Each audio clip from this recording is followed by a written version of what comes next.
The steel beast rumbled across the battlefield, its thick armor glinting in the smoky sun. To the outside world, the German Panther tank was a terrifying predator, sleek, deadly, and almost unstoppable. But inside, the men who operated it carried a curse that few would survive. Here's the chilling truth. Once a Panther was struck, over 70% of its crews never made it out alive. The supposed king of the battlefield was, for many, a steel coffin. Imagine it. 5 men crammed together in suffocating heat, the air thick with fumes and sweat. Every second, they knew the enemy's guns were hunting them.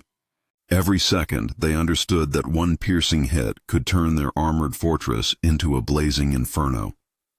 Inside, there was no room for hesitation, no room for panic. Only survival, or death. The horrifying odds meant that crews often didn't just fear the enemy, they feared their own machine. For the Panther, with all its strengths, carried weaknesses that spelled doom. A single spark, a single hit, and suddenly, the men inside faced unspeakable agony. Fire, smoke, shrapnel, and silence. So what really happened to a Panther crew after a hit? What did they see? What did they feel? And why did so many never return? Stay with me, because the truth is darker, deadlier, and more haunting than you could possibly imagine.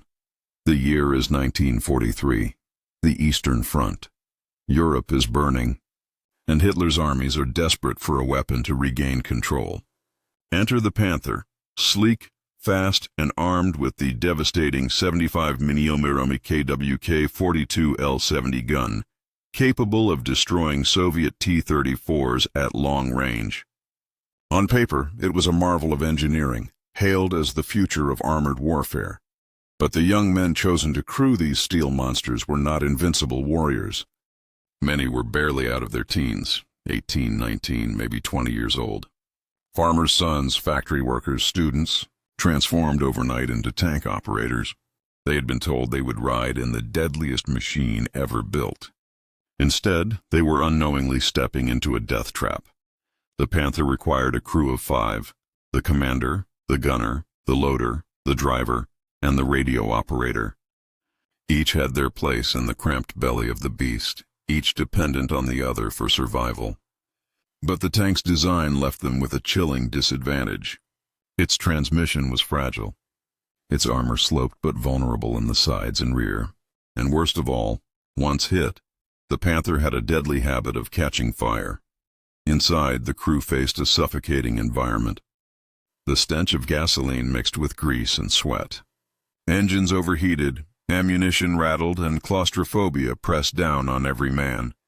They could hear the thunder of artillery outside, the rattling chatter of machine guns, the distant whine of incoming shells. And then there were the whispered stories. Entire crews burned alive before they could escape. Tanks struck by Soviet shells, exploding in flames so fast the hatches might as well have been welded shut. These rumors haunted every Panther crew, gnawing at their nerves before each mission. Still, they climbed in. Still, they fought. Because refusing wasn't an option. Orders were orders. The question wasn't if they would face fire, but how long they could survive it. The reality of Panther crews quickly became a nightmare. On the Eastern Front, the Soviets learned fast. They aimed for the Panther's sides, its vulnerable rear, or the lower hull, where a single hit could send fire rushing through the crew compartment. Inside, panic spread faster than flames. When the shell struck, the world collapsed into chaos. A blinding flash, deafening thunder, and in an instant, the cramped steel box became hell on earth. Ammunition could ignite, spraying shrapnel into flesh. Gasoline could ignite, flooding the tank with fire and smoke. Escape was almost impossible. The driver and radio operator at the front had only narrow hatches, often jammed by damage. The gunner and loader were trapped in the turret, needing to climb over debris and wounded comrades.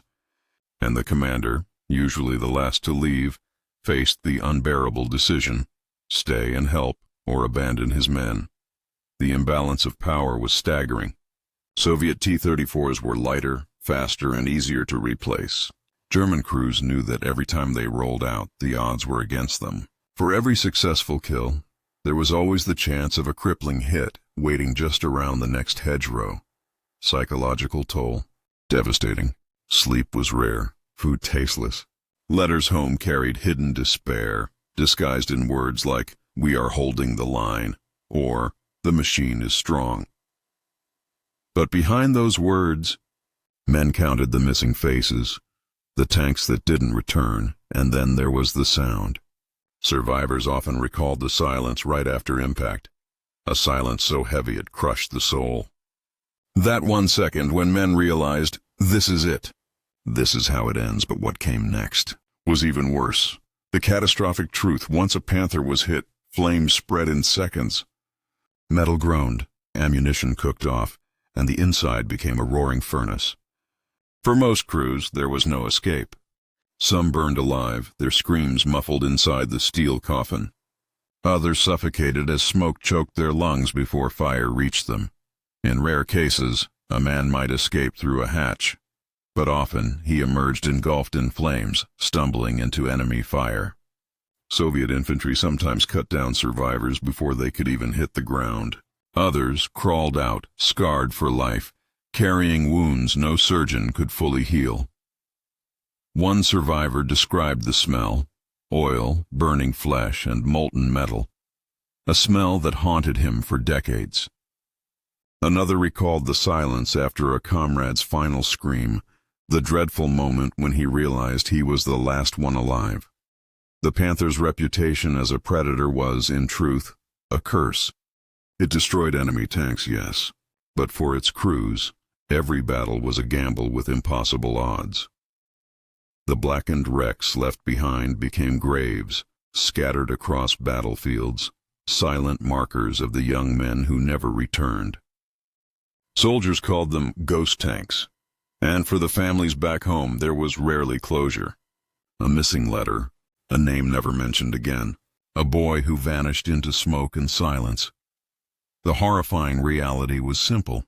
The Panther was not just a weapon. For many it was a death sentence. What happened to Panther crews after a hit? More often than not, they were lost, consumed by flames, shattered by shrapnel, or buried alive in twisted wreckage. Survivors carried scars that never healed, bodies burned, lungs ruined, nightmares that returned every night. And yet, history often remembers the machine more than the men. We talk of the Panther's firepower, its sleek design, its role in the war, but the true story lies in the lives it devoured. Thousands of young men, promised glory, given only silence. The broader impact: these losses bled the German war machine dry. Skilled crews vanished faster than replacements could be trained. Fear spread among tank units. Confidence crumbled. And as the war dragged on, the so-called invincible predator became little more than a steel coffin factory. The haunting truth is this: every burnout Panther on the battlefield is more than a destroyed tank. It's a tombstone, a reminder of human fragility inside the machinery of war. So when we ask, what happens to a Panther crew after a hit? The answer is rarely survival. More often it is fire, smoke, silence, and the unspoken horror that history prefers to forget. But perhaps the deadliest weapon of all was not the shell that pierced the armor, but the silence of those who never returned.